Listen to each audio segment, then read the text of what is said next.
Students, তোমরা সকালে ভালো আছো তো? আচ্ছা, আমি আগের দিনের একটা ভিডিওতে বলেছিলাম যে আমার প্রস্তুতি নামক চ্যানেলের মধ্য দিয়ে বিভিন্ন প্রতিযোগিতামূলক পরীক্ষার যে সমস্ত সিলেবাসগুলো রয়েছে এবং যে টপিকগুলো রয়েছে সেই টপিক ওয়াইজ আমি তোমাদেরকে ক্লাস দেব।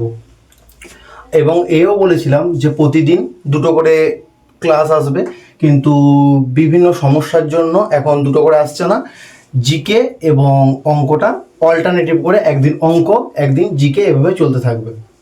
আচ্ছা, তো অঙ্কের টপিক ওয়াইজের মধ্যে সবচেয়ে প্রথমে আমি যেই টপিকটাকে সিলেক্ট করেছি এবং আমি অফলাইন কোচিং সেন্টারে তো এই টপিকটার উপরে আমি সবচেয়ে বেশি প্রাধান্য দিই, কারণ এই অনুপাত চ্যাপ্টারে যদি একবার শিখতে পারো, পাটিগণিতে এই পদ্ধতিতে সমস্ত অঙ্ক তোমরা সলভ করে দিতে পারবে। আচ্ছা, প্রথমে জানবো যে অনুপাত জিনিসটা কি। অনুপাত হচ্ছে দুটি রাশি আছে, সেই রাশিটা একটা অপরের তুলনায় কত গুণ বড় বা কত গুণ ছোট সেটা যে গাণিতিক আকারে প্রকাশ করা হয় সেই গাণিতিক মাধ্যমটাকেই বলা হয় অনুপাত। যেমন ধরো দুটো রাশি, একটা রইল 4 আর একটা রইল 6। এবার 4টা একটা রাশি, 6টা একটা রাশি, এই দুটো রাশি একে অপরের তুলনায় কত গুণ বা কত গুণ বেশি বা কত গুণ কম সেটা বোঝানোর জন্য যে মাঝে গাণিতিক যে চিহ্নটা দেওয়া হয় সেটাকেই বলা হয়ে থাকে অনুপাত। আচ্ছা, অনুপাত মানে কি? ধরো বলা হলো যে দুটি সংখ্যার অনুপাত 4, এটাকে অনুপাত বলে, ইংরেজিতে বলে ইজটু গণিতের ভাষায়। আচ্ছা, 4:6 মানে এই নয় যে একটা সংখ্যা 4 একটা সংখ্যা 6, এটা নয়। 4:6 মানে কি? যদি প্রথম সংখ্যাটা 4 হয়, কি যদি প্রথম সংখ্যাটা 4 হয় তবে দ্বিতীয় সংখ্যাটা হবে 6, তবে। বোঝা গেল? তার মানে কি অনুপাত যে দুটো সংখ্যার অনুপাত, দুটো সংখ্যা হতে পারে, তিনটে সংখ্যা হতে পারে, যতগুলো সংখ্যার খুশি হতে পারে, কিন্তু এই নয় যে অনুপাত মানে সেগুলোই সেই সংখ্যা। মানে যদি প্রথমটা 4 হয় তবে দ্বিতীয়টা 6 হবে। কেমন? আচ্ছা, যেমন ধরো একটা সংখ্যা 2:3, দুটি সংখ্যার অনুপাত 2:3 মানে কি? এই সংখ্যাটা মানে এই নয় যে প্রথম সংখ্যাটা 2 দ্বিতীয় সংখ্যাটা 3, এই নয়। যদি প্রথমটা 2 হয় তাহলে দ্বিতীয়টা হবে 3। যেমন তাহলে এইটা যেহেতু এক্সাক্ট ফিগার নয়, যেহেতু এইটাই ঠিক নয়, একবারে সংখ্যা ওইটাই নয়, তাহলে কি আমরা অনুপাতের ক্ষেত্রে প্রথম সংখ্যাটাকে যত দিয়ে গুণ করব আমার কিন্তু দ্বিতীয় সংখ্যাটাকেও কিন্তু তত দিয়ে গুণ করতে হবে। ঠিক আছে? আচ্ছা, প্রথম সংখ্যাটাকে আমি যত দিয়ে গুণ করব দ্বিতীয় সংখ্যাটাও তত দিয়ে গুণ করব। আচ্ছা, আবার হতে পারে যদি প্রথম সংখ্যাটাকে আমি যত দিয়ে ভাগ করব দ্বিতীয় সংখ্যাটাও কিন্তু আমার তত দিয়েই ভাগ করতে হবে। এইটা অনুপাতের নিয়মের মধ্যে পড়ে। কি না, অনুপাতের প্রথম রাশিটাকে আমরা যদি গুণ করি, যত দিয়ে গুণ করব পরের রাশিটাকেও কিন্তু আমাদের তত দ্বারাই গুণ করতে হবে। বা প্রথম রাশিটাকে আমরা যত দ্বারা ভাগ করব দ্বিতীয় রাশিটাকেও কিন্তু আমাদের তত দ্বারাই ভাগ করতে হবে। কিন্তু এটা শুধুমাত্র যোগ, এইটা শুধুমাত্র গুণ এবং ভাগের ক্ষেত্রে প্রযোজ্য। এই অনুপাতের ক্ষেত্রে যোগ বা বিয়োগের ক্ষেত্রে কিন্তু এই নিয়ম মানে না। বোঝা গেছে?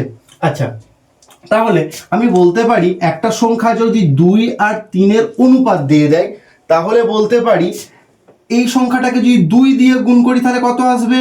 4। আচ্ছা, আমি কি বললাম যে এখানে যদি 2 দ্বারা গুণ করতে হয় তাহলে এখানেও আমাকে 2 দ্বারাই গুণ করতে হবে, তাহলে 3 2 6। আচ্ছা, তাহলে 2:3 লেখাও যা, আচ্ছা 4:6 লেখা একই ব্যাপার। আচ্ছা, এটাকে আরো করতে পারি, ধরো এটাকে 3 দিয়ে গুণ করলাম, তখন কি 3 2 6, একেও তাহলে 3 দিয়ে গুণ করতে হবে, তাহলে 3 3 9। তাহলে 2:3 যা জিনিস, 4:6 সে একই জিনিস, 6:9 একই জিনিস। এবার তোমরা ক্রমশ করতেই থাকো, যেটা বেরোবে সেই ফিগারটা হচ্ছে 2:3 দাঁড়াবে। দেখা যাক কিভাবে হচ্ছে। আচ্ছা, আমি বললাম প্রথমে একটা সংখ্যা 2:5। আচ্ছা, সেই সংখ্যাটাকে যদি আমরা 2 দিয়ে গুণ করি কিসে আসবে? তাহলে এখানে গুণ করলে 2, এখানেও 2 দ্বারা গুণ করতে হবে, তাহলে কত হলো? 4 অনুপাত কত? 5 2 10। এটা আসলো। আচ্ছা আমি কি বলেছি, প্রথম রাশিটাকে যদি আমরা যত দ্বারা ভাগ করব, দ্বিতীয় রাশিটাকেও তত দ্বারা ভাগ করব। তারপর তাহলে আমি আবার এখানে করতে পারি, 2 দিয়ে ভাগ করে দিলে একেও 2 দ্বারা ভাগ করে দিলাম, তাহলে আলটিমেটলি কি আসলো, এখানে সে 2 চলে আসলো আর 5ই চলে আসলো। দেখো প্রথমে যেটা এসেছিল সেকেন্ড ক্ষেত্রেও কিন্তু সে একই রাশিটার অনুপাত চলে এসছে। আচ্ছা এই হচ্ছে অনুপাতের বেসিক কনসেপ্ট। আস্তে আস্তে যত ক্লাস এগোবে একদিনই সমস্ত নিয়ম বা কনসেপ্ট ঢোকানো যাবে না, মানে এই রেসপেক্টিভে যতটা আছে তার উপর কিছু ইমপ্লিমেন্ট করে দেখো, আস্তে আস্তে আস্তে অনুপাত চ্যাপ্টার আর ভীতির কোনো সমস্যা সৃষ্টি করবে না।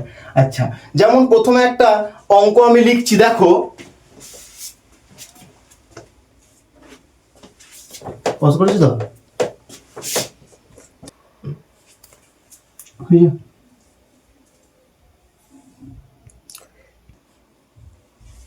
দেখো কি বলছে, a is to b 2 is to 3, b is to c 5 is to 4, তাহলে a is to b is to c সমান কত? আচ্ছা a is to b 2 is to 3 মানে কি, এর মান যদি 2 হয়, যদি এর মান 2 নয়, এর মান যদি 2 হয় b এর মান তবে 3 হবে। ঠিক একইভাবে b is to c সমান 5 is to 4 মানে কি, b এর মান যদি 5 হয় c এর মান তবে 4 হবে। বোঝা গেছে? আচ্ছা এটাকে অনেকভাবে করা যায়, আমি আগে কত পদ্ধতিগুলো দেখিয়ে দিচ্ছি, আর তোমরা মাথার মধ্যে একটাই সেট করে নেবে, এই রুলসটাকে ফলো করবে। আচ্ছা প্রথমে এভাবে লিখতে পারি, আচ্ছা a বাই b মানে কি, a উপরে লিখছি নিচে b লিখছি, আচ্ছা সমান দিলাম, তাহলে কি a উপরে লিখেছি মানে a এর কত মান আছে 2, তাহলে 2 আর b কত আছে 3। আচ্ছা এভাবে লিখতে পারি। আর একইভাবে b is to, আচ্ছা আরেকটা বলে দিই, is to কিন্তু আমাদের ভাগের কাজ করে। যখন কোনো জায়গায় is to দেখতে পাবো, যখন কোনো জায়গাতে is to দেখতে পাবো সেই জায়গায় কিন্তু আমরা ভাগ বসিয়েও কাজ চালিয়ে যেতে পারি।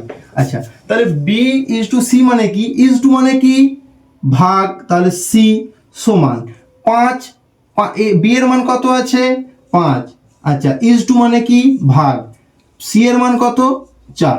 দেখো তাহলে প্রথম থেকে বলছি a বাই b আছে, সেরকম আমরা a বাই b কে লিখেছি, b বাই c লিখেছি, সমান দিয়ে b বাই c কে এবার লিখে দিয়েছি। আচ্ছা এবার দেখো আমরা দেখতে পাচ্ছি a এর মান 2, b এর মান 3, আবার b এর মান 5, c এর মান 4। এটা কি করে সম্ভব?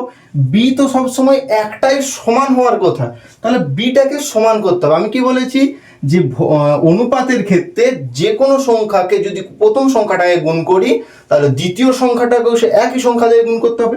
আচ্ছা আমার তাহলে a কোনো ঝামেলা সৃষ্টি করছে না, c কোনো ঝামেলা সৃষ্টি করছে না, ঝামেলা সৃষ্টি করছে কি b, কারণ এই জায়গাতে দেখতে পাচ্ছি b, এই জায়গাতে দেখতে পাচ্ছি b 5, এটা সম্ভব নয়, তাহলে আমাকে সমান করতে হবে। সমান কি, আমি একে 3 দিয়ে গুণ করে দিই না, তাহলে কত হয়ে গেল 15 হয়ে যাচ্ছে, আর আমি একে 5 দিয়ে গুণ করে দিই। আচ্ছা তাহলে একে 5 দিয়ে গুণ করা মানে b কে যদি 5 দিয়ে গুণ করি তাহলে a কেও তো আমাকে 5 দিয়ে গুণ করতে হবে। আচ্ছা একে 3 দিয়ে গুণ করেছি মানে একেও আমাকে 3 দিয়ে গুণ করতে হবে, তাহলে কি পাচ্ছি 5 দুগুণে 10, 5 তিনে 15, তাই তো? আচ্ছা এটা কি পাচ্ছি 5 তিনে 15, আর এটা কত 12। দেখো আর কোনো সমস্যা সৃষ্টি করছে? a এর মান 10, b এর মান 15, এখানেও b এর মান 15, c এর মান কত 12। তাহলে এখানে কি লিখতে পারি, a is to b is to c সমান কি, a এর মান কত পেয়েছি 10 পেয়েছি। আচ্ছা যেমন is to আছে is to দিলাম।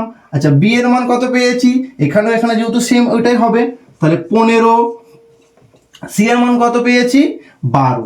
আচ্ছা এটাকে আরো যদি ছোট করা যায় ছোট করবে, আর যদি না যায় রেখে দেবে। অপশনে তো এরকমও থাকতে পারে, বা আর একটু বড় করেও দিতে পারে, হয়তো অপশনে এরকম দিল না, অপশনে হয়তো আরো সবগুলো 2 দিয়ে গুণ করে দিতে পারে অপশনে, তখন কি হলো 20:15:24 হবে।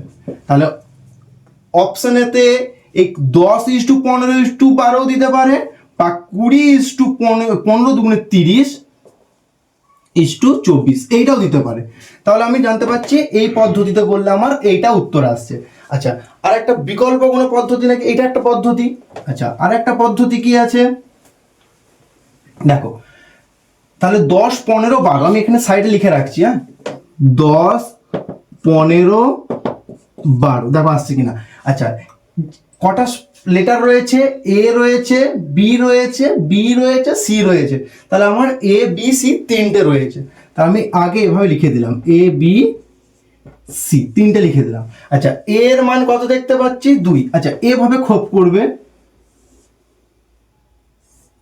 আচ্ছা এর মান কত দেখতে পাচ্ছি 2। আচ্ছা বি এর মান কত দেখতে পাচ্ছি 3। আচ্ছা সি এর মানে এই ঘরে তো কোনো কিছু নেই বলে সিটা লিখলাম না কিছু। আচ্ছা তারপরের নিচে কত, বি এর মান কত দেখতে পাচ্ছি 5, তাহলে বি এর ঘরে 5 লিখলাম। আচ্ছা সি এর ঘরে কত দেখতে পাচ্ছি 4 লিখলাম। আচ্ছা এরপরে সবসময় তার পরবর্তী বা পূর্ববর্তী খোপগুলোতে কোন সংখ্যা বসবে, ঠিক তার পরবর্তী সংখ্যাটা বা তার পূর্ববর্তী সংখ্যাটা। তাহলে এখানে কোন খোপটায় কি বসবে, এই খোপটায় কি বসবে, তার পূর্ববর্তী সংখ্যা কত আছে 3 আছে, তাই এখানে আমি 3 বসিয়ে দিলাম। আচ্ছা এখানে কি বসবে, 5-এর আগে যেহেতু ঘরটা রয়েছে, তাহলে এই ঘরের পরবর্তী কোন সংখ্যা রয়েছে 5 রয়েছে, তাহলে আমি 5 বসিয়ে দিলাম। এবার কিছুই নয়, শুধুমাত্র গুণ করে করে যাও। 5 2 10, 5 3 15, 4 3 12। দেখো এইটা উত্তর যা এসছে, উত্তর একই এসছে।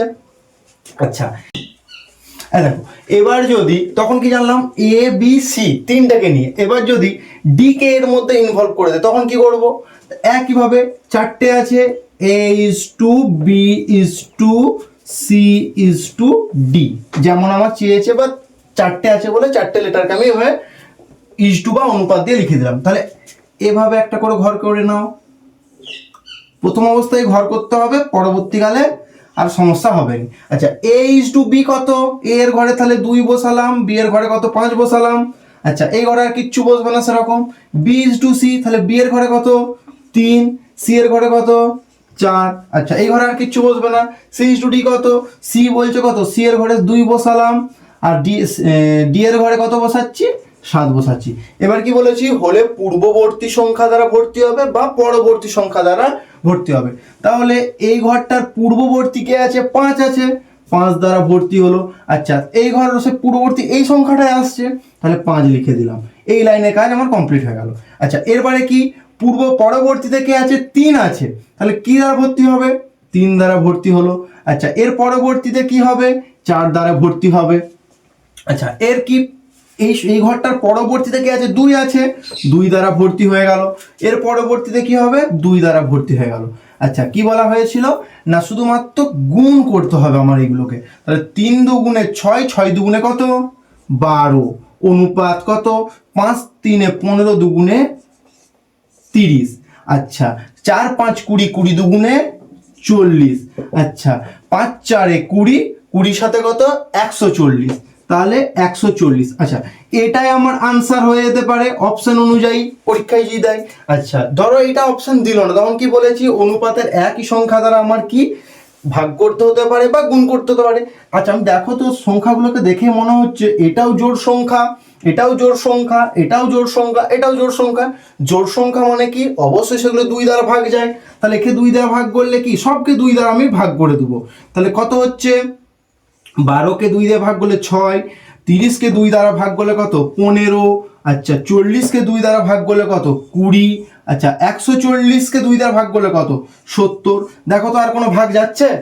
আচ্ছা যেহেতু ভাগ যাচ্ছে না আর কিছু, তখন কি আমার এইটি হয়ে যাবে আনসার। কিন্তু এই অনুপাতের ক্ষেত্রে আনসার সর্বদাই কিন্তু অপশনের উপর ডিপেন্ড করবে।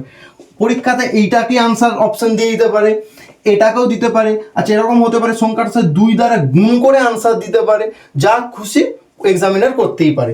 আচ্ছা এরপর ধরো এখানে এবিসিডি আমি বলেছি, পরীক্ষায় এত জানতে চাইলো না, বললো এ ইজ টু ডি সমান কত।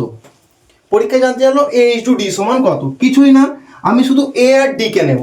তাহলে এ কত পেয়েছি 6, বি কত পেয়েছি 70, তাহলে কি 6:70। দেখো তো দুটো সংখ্যাকে আর ভাগ যাচ্ছে নাকি, এটাও জোড় সংখ্যা, এটাও জোড় সংখ্যা, জোড় সংখ্যা মাত্রায় কি 2 দ্বারা ভাগ যায়। তাহলে 3কে যদি 2 দিয়ে, 6কে যদি 3 দ্বারা 2 দিয়ে ভাগ করি তাহলে কত হচ্ছে 3 হলো। আচ্ছা আর 70কে 2 দ্বারা ভাগ করলে কত 35। আচ্ছা আর ভাগ যাচ্ছে না, তাহলে এটাই আমার আনসার হয়ে যাবে এ ইজ টু ডি। আচ্ছা যদি বলতো বি ইজ টু সি কত, তাহলে B is to C, B কত, বি পেয়েছি 15, সি কত পেয়েছি 20, তাহলে 15:20, দেখো দুটোই কিন্তু 5 দ্বারা বিভাজ্য, তাহলে 5 দ্বারা ভাগ করলে কত 3, আর এইদিকে 4, তাহলে যদি বি ইজ টু সি বলতো আনসার হয়ে যেত 3:4, যদি এ বি সি ডি সব অনুপাত চাইতো তাহলে হয়তো 6:15:20:70। আচ্ছা যদি এ ইজ টু ডি চাইতো তখন কি উত্তর হয়ে যেত 3:35। এখান থেকে যা খুশি দিয়ে দেয়। তাহলে আমার করণীয় কাজ কি, প্রথমে আমি পুরো এবিসিডি পুরো 4টা তৈরি করে নেবো, এবার আমার যেটা চাইবে আমি সেই অনুযায়ী আমি আনসার করবো। আচ্ছা আর একটা টাইপকে নিয়ে বেশিক্ষণ করছি না। আচ্ছা তোমরা এবার প্র্যাকটিস সেট করবে বিভিন্ন রকম এই টাইপে, যদি কোনো কোথাও সমস্যা হয় তোমরা কমেন্ট সেকশনে পিন করবে। দেখো এই অঙ্কটা বিগত ডাব্লিউবি বা কেপি কোনো একটা পরীক্ষায় এসেছে, আমি ঠিকঠাক বলতে পারছি না, তবে আমি প্র্যাকটিস সেটে পেয়েছিলাম। আচ্ছা বলছে পি ইজ টু কিউ সমান 2:3, Q is to R 5:8, R is to S 9:10 যদি হয়, তাহলে পি যদি 27 হয় তবে এস এর মান কত। আমি প্রথমেই যেটা বললাম, দেখো এখানে কি বলছে, পি মান তো 2 বলছে, কিন্তু 2 নয়, এক্সাক্ট ভ্যালু বলছে পি এর 27, কিন্তু পি কি 27 আছে, তাই এটাকে কোনো একটা সংখ্যা দিয়ে গুণ করে 27 এসছে। আচ্ছা তাহলে আমার প্রথম অবস্থায় কাজ কি হবে, পি কিউ আর এস ওই পদ্ধতিটা এই মাত্র তোমাদেরকে বললাম সেভাবে আগে বের করে নেবো। P is to Q is to R is to S. আচ্ছা পি এর মান কত, এবার একটু স্পিডে করো, 2:3। আচ্ছা একবারে ফিল আপ করে দাও, দরকার হলে কিছু নেই, মানে 3 হবে, আর এখানেও একবারে 3 হবে। আচ্ছা P is to Q, Q is to R সমান কত হবে 5:8, তাহলে 5:8, তাহলে এইদিকেও 8 বসলো, এইদিকে কি বসবে আগেরটা বসবে, তাহলে 5 বসলো। আচ্ছা আর ইজ টু এস মানে কত 9:, আমাকে কিন্তু ঠিকঠাক বসাতে হবে, যে তাড়াতাড়ি করে 9টা এখানে বসিয়ে দিলাম হবে না, আর এর মান বলেছে 9, তার মানে আমাকে আর এর ঘরেতেই 9 লিখতে হবে, আর এস এর ঘরে তো আমি 10 লিখলাম, তাহলে কি এটাও 9 আসবে, এটাও 9 আসবে। আচ্ছা এরপর কি গুণ করতে হবে, তাহলে 2 5 10, 10 9 90। আচ্ছা 3 5 15, 15 9 135। আচ্ছা 8 3 24, 24 9 কত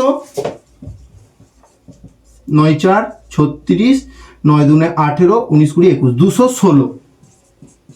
আচ্ছা আর এটা কত হচ্ছে 8 3 24, 24 10 240। আচ্ছা এটা দেখো এবার যদি ভাগ যায় কাটাকুটি করে দিয়ে আনসার করে দেবে।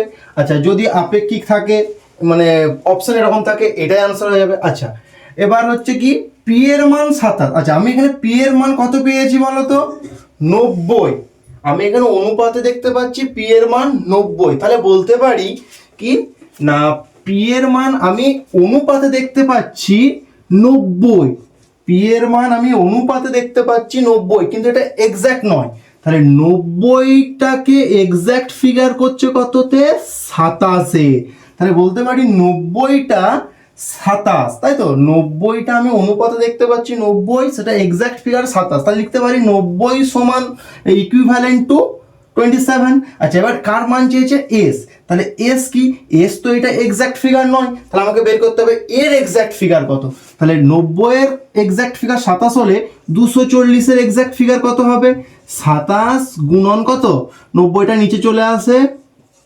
240টা উপরে উঠে গেল। আচ্ছা এই শূন্যই কাটাকুটি হয়ে গেল, 9 3 27, 24 3 কত 72, তাহলে এস এর মান কত হবে 72। বুঝতে পারলে সকলে।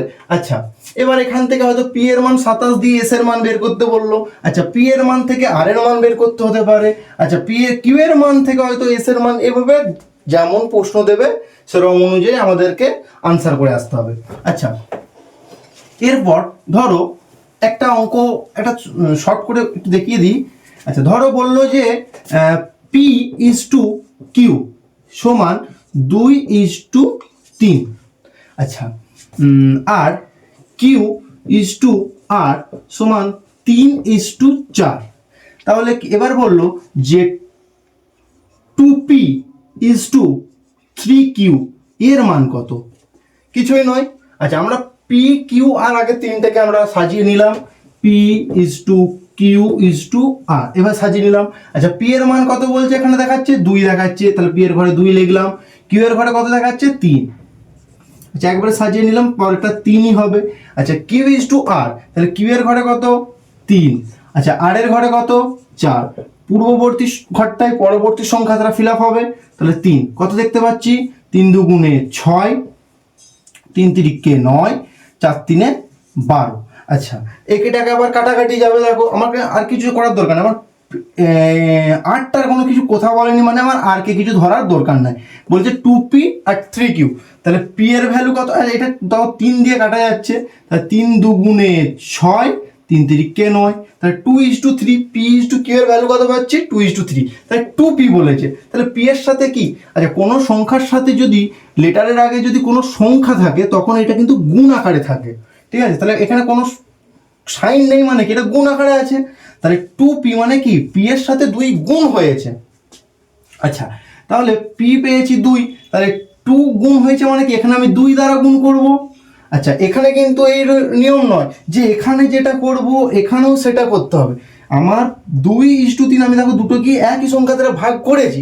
এবার আমাকে এইটা চাইনি যে p/q কত চাইনি, আমার আনসার চেয়েছে 2p কত ইজ টু 3q এর অনুপাত কত। তাহলে আমি p/q আলাদা আলাদাভাবে 2:3 বের করে নিয়েছি। এবার আমাকে যদি বলতো p/q কত, তখন কিন্তু আমার আনসার হয়ে যেত 2:3 হয়ে যেত। কিন্তু আমার 2p চেয়েছে, মানে 2টা p এর সাথে গুণ আকারে আছে, তাহলে এখানে আমি p এর সাথে 2 দিয়ে গুণ করলাম, আর q এর সাথে 3 গুণ আকারে আছে, তাহলে আমি এখানে 3 গুণ করব। তাহলে কত হচ্ছে তোমার 2 দুগুণে 4 আর 3 তিরিকে 9, এইটাই আনসার হয়ে যাবে। যদি বলে 2p/3q কত, তখন 4:9, আর p/q যদি বলে তখন 2:3। আচ্ছা এখানে 2 না দিয়ে এখানে হয়তো 3 দিয়ে দিল, এখানে হয়তো 5 দিয়ে দিল, কিছুই নয়। তখন আমরা p কত পেয়েছি 2 পাচ্ছিলাম, আর q কত পাচ্ছিলাম 3, তাহলে 3p বলেছে, মানে p এর সাথে 3 গুণ, তাহলে p এর সাথে 3 গুণ করে দিলাম, আর q এর সাথে কত 5 গুণ, তাহলে 3 দুগুণে 6, 5 তিনে 15। কেমন? আচ্ছা ঠিক আছে, আজকে আরেকটা তোমাদের জিনিস শিখিয়ে দিই। আজ এই যে এই অঙ্কর পদ্ধতিগুলো হচ্ছে, তোমরা এই অঙ্কগুলো কিন্তু কম বেশি WBP, KP, PSC miscellaneous, clerkship, RRB, NTPC, RPF, সমস্ত যেখানে অঙ্ক পাটিগণিত এই সেকশনটা রয়েছে সেখানে কিন্তু এই ধরনের অঙ্ক কম বেশি তোমরা কমন পেয়েই যাবে। আচ্ছা আরেকটা অঙ্ক পদ্ধতি শিখিয়ে দিই। হয়তো বললো 5a সমান 3b সমান 7c, আচ্ছা 7 নয় একটু ছোট করে দিই 2c। আচ্ছা এবার তোমাকে হয়তো বের করতে দিল যে a/b/c সমান কত। আচ্ছা এখানে কি a এর আগে কোনো সংখ্যা নেই, মানে গুণ আকারে আছে, এখানেও গুণ আকারে আছে, এখানেও গুণ আকারে আছে, মানে কি 5 এর সাথে a গুণ আছে। 5টা a কিন্তু নয়, 5টা a যদি গুণ হতো তাহলে আমরা লিখতাম a⁵, কিন্তু এখানে 5টা a নয়, 5 একটা লেটার, তার সাথে একটা নাম্বার গুণ আছে। আচ্ছা বি এর সাথে 3 নামক একটা নাম্বার গুণ আছে। আচ্ছা সি এর সাথে 2 নামক একটা নাম্বার গুণ করা রয়েছে। আচ্ছা এখানে তাহলে কিভাবে করব, আচ্ছা a/b, এটা দুটো পদ্ধতি আছে, 2-3টে পদ্ধতি আছে। আচ্ছা সবগুলো দেখিয়ে দিচ্ছি, দেখো a/b, আগে প্রথমে আমরা এই দুটোকে নিয়ে কাজ করব। আচ্ছা তাহলে a/b লিখলাম, এখানেও তাহলে একটা সংখ্যা লিখবো, এখানে একটা সংখ্যা লিখবো, তাহলে a আর b, মানে ধরো এই c এর কেসটা এখন নেই, তাহলে 5 আর 3, তখন কি লিখেছিলাম a/b, যখন লিখেছিলাম a/b লিখেছিলাম, আর যেমন অনুপাত ছিল সেই অনুযায়ী সমান এইদিকে সংখ্যা রেখে দিয়েছিলাম। কিন্তু এখানে তো এরকম কোনো ব্যাপার নেই, তাহলে আমাকে লিখতে হবে কি হলে 3/5, আদারওয়াইজ লিখতে হবে 5/3। আচ্ছা আমরা সমীকরণের সময় আমরা কি জানি যে কোনাকুনি গুণ হয়। দেখো তো আমি এখানে ধরো প্রথমে 5/3 লিখছি, দেখো তো কোনাকুনি গুণ হলে কি হচ্ছে, তাহলে 3 এর সাথে a গুণ হলে 3a হয়ে যায়, সমান আছে 5 এর সাথে b গুণ হলে 5b হয়ে যায়। কিন্তু কি আমার কি এই জিনিসটা ছিল এখানে, আমার তো সম্পূর্ণ আলাদা উল্টে গেছে। তাহলে নিশ্চয়ই আমার এরকম করতে হবে 3/5 করলে দেখো গুণ করলে কি 5 এর সাথে a গুণ করলে হয়ে যাচ্ছে 5a সমান 3b, বোঝা গেল। আচ্ছা তাহলে এই লাইনটা চলে এভাবে তোমরা কোনাকুনি গুণ করে কিন্তু তোমরা জাস্টিফাই করে নিতে পারো যে বিষয়টা ঠিক হচ্ছে নাকি। আচ্ছা, তাহলে আমার বসানো ঠিক আছে। আচ্ছা, এবার অনুপাত কি? A/B। অনুপাত সম্পূর্ণ কিভাবে লেখা হয়? আচ্ছা, তখন আমরা লিখছিলাম A/B সমান 2:3। যখন লিখছিলাম কিভাবে লিখছিলাম? A এর মান যদি 2 হয়, B এর মান তবে 3 হবে। তাহলে A/B সমান 2/3 লিখে দিচ্ছিলাম। তার মানে কি, যার মান হয় সেটা তার ভগ্নাংশ লেখার সময় পাশাপাশি বসে যায়। তাহলে এখানে কি A/B কিভাবে লিখবো? পাশাপাশি হয়ে যাবে। তাহলে A এর মান 3, B এর মান 5। তাহলে A/B কত হচ্ছে? 3:5।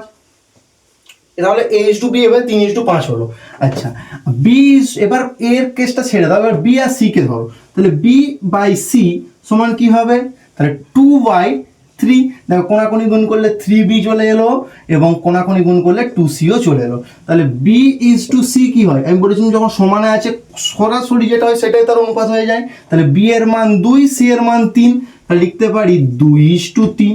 আচ্ছা, এরপর তোমরা ABC তো জানোই যেভাবে করে A/B/C। তাহলে AB কত? 3:5:5, BC কত? 2:3:2। তাহলে 3 দুগুণে 6, 5 দুগুণে 10, 5 3 15। এটাই অ্যান্সার হয়ে যাবে। আচ্ছা, এটা একটা পদ্ধতি গেল। কত তারিখ জানতে পারলাম না? 6:10:15। আচ্ছা, এই একটা পদ্ধতি গেল। আচ্ছা, এই পদ্ধতিটা না করতে পারলে এভাবে করতে পারো। তিনটে সংখ্যা যেটা আছে তাদের লসাগু বের করে নাও। লসাগু কত? 5 আর 3 আর 2 এর লসাগু করলে কত হবে? 30 হবে। আচ্ছা, লসাগু বলা কিভাবে মুখে মুখে বের করা যায় তার একটা শর্ট ভিডিও তোমাদের কাছে দিয়ে দেবো, তোমরা দেখবে মুখে মুখে লসাগু বের করতে পেরে যাবে। আচ্ছা, তাহলে 5 আর 3 আর 2 এর লসাগু হচ্ছে কত? 30 লসাগু হবে। আচ্ছা, 30কে আচ্ছা A/B/C চেয়েছে আর C চেয়েছে, লিখে দাও। আচ্ছা, 30কে 5 দ্বারা ভাগ করে কত পাবে? 6 পাই। আচ্ছা, 30কে মানে 30টা হচ্ছে মেন ফিগার থাকবে, এলসিএম বা লসাগু যেটা থাকছে। তারপর সংখ্যাগুলোকে ভাগ করে করে যাব, যেটা ভাগফল পাবো সেটাই তার অনুপাত বেরিয়ে যাবে। আচ্ছা, তাহলে 30কে 5 দ্বারা ভাগ করলে কত? 6। আচ্ছা, 30কে 3 দ্বারা ভাগ করলে কত? 10। আচ্ছা, 30কে 2 দ্বারা ভাগ করলে কত? 15। দেখো এভাবেও কিন্তু একই আনসার আসলো। আচ্ছা, আর একটা পদ্ধতি দেখো। আচ্ছা, কত? এটা মুছে দিলাম। A/B/C সমান 6:10:15 সম্ভবত এরকম একটা ছিল। আচ্ছা, এবার চাপা দেওয়ার কেস। আচ্ছা, A/B/C যেমন চেয়েছে, A/B/C যেমন চেয়েছে। আচ্ছা, এর মান বের করব, যার মান বের করব সেটাকে চাপা দিয়ে দেবো। তাহলে এর মান বের করছি, একে চাপা দিয়ে দিলাম। তাহলে যে দুটো সংখ্যা থাকছে সংখ্যায় সংখ্যায় গুণ করে দাও। তাহলে কত হচ্ছে? 3 আর 2 গুণ করলে কত? 6। আচ্ছা, বি এর মান বের করো, বিটাকে চাপা দিয়ে দাও। তাহলে 5 আর এদিকে 2 পড়ে আছে, 5 দুগুণে কত? 10। আচ্ছা, সি এর মান বের করো, সি কে চাপা দিয়ে দাও। 5 আর 3 কত পড়ে আছে? 15। তাহলে তোমরা কিন্তু এভাবেও কিন্তু A/B/C কে তোমরা মান অনায়াসি বের করতে পারো। আচ্ছা, এটাকে যদি আরো ভাগ করা যায় ভাগও করতে পারো। যদি এটাকে গুণ করে অপশন দেয় সেই গুণ করেও তোমরা অপশন কিন্তু নির্বাচন করতেই পারো। আচ্ছা, এরপর যদি বলে দেয় তোমাকে A/B/C বললো না, শুধু A আর B বলে দিল, তখন 6:10 বা 3:5। আচ্ছা, B/C কে দিতে পারে, এর সাথে C কে যা খুশি দিতে পারে। এরপর আচ্ছা, যদি তোমরা বলো তো এটা তোমরা কমেন্ট সেকশনে বলবে A/B/C 6:10:15 যদি হয় তাহলে 3A/2C এইটা কত হবে? এটা তোমরা কমেন্ট সেকশনে আমাকে জানাবে। আজ তাহলে অনুপাত এতটুকুই থাক, আস্তে আস্তে জানবো, একসাথে জানলে গুলিয়ে যেতে পারে। অনুপাত এখানে কিন্তু শেষ নয়, এর সাথে আর একটা রয়েছে, সেটা হলো সম অনুপাত বা সমানুপাত। এর দুটোকে একসাথে মার্চ করে দেয় বইগুলোতে, যেগুলোকে নাম দিয়ে দেয় চ্যাপ্টার রেশিও অ্যান্ড প্রপোর্শন বা অনুপাত সমানুপাত। অনুপাত আজকে এটুকু জানলাম। অনুপাতের আরও কিছু কিছু রয়েছে, আনুপাতিক কীভাবে ভাগার করতে হয়, কীভাবে ডিস্ট্রিবিউট করতে হয় আলাদা আলাদা পার্টে পার্টে, সেগুলো পরের ক্লাসে জানানো হবে। আচ্ছা, আর এই ভিডিওটা যদি তোমাদের কাছে ভালো লাগে তাহলে তোমরা লাইক কমেন্ট শেয়ার করতে পারো এবং কমেন্ট সেকশানেতেও কিছু কমেন্ট করো, যেখান থেকে আমি আরও বেশি করে এন্থু পাবো। আচ্ছা, সকলে ভালো থাকো, ভালো করে প্রিপারেশান নিতে থাকো।